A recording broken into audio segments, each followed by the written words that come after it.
মান্দা সড়ক নির্মাণে অনিয়মের অভিযোগ, মানববন্ধনে ক্ষোভ প্রকাশ এলাকাবাসীর।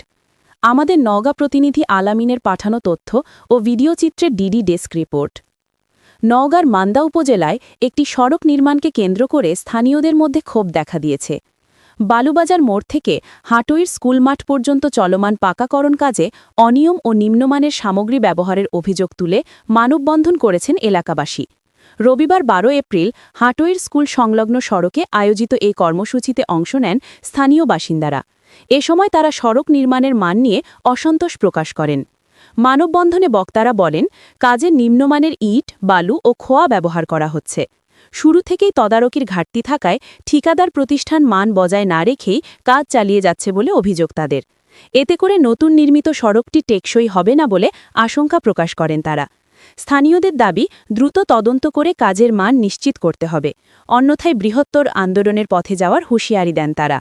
এদিকে অভিযোগ অস্বীকার করেছেন সংশ্লিষ্ট ঠিকাদার মনিরুজ্জামান।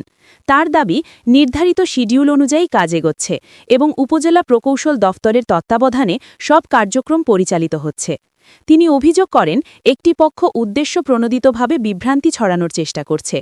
স্থানীয় সরকার প্রকৌশল অধিদপ্তর এলজিইডি মান্দা শাখার উপসহকারী প্রকৌশলী শাহিন আলম বলেন, কাজ নিয়ম মেনেই হচ্ছে বলে তাদের জানা আছে।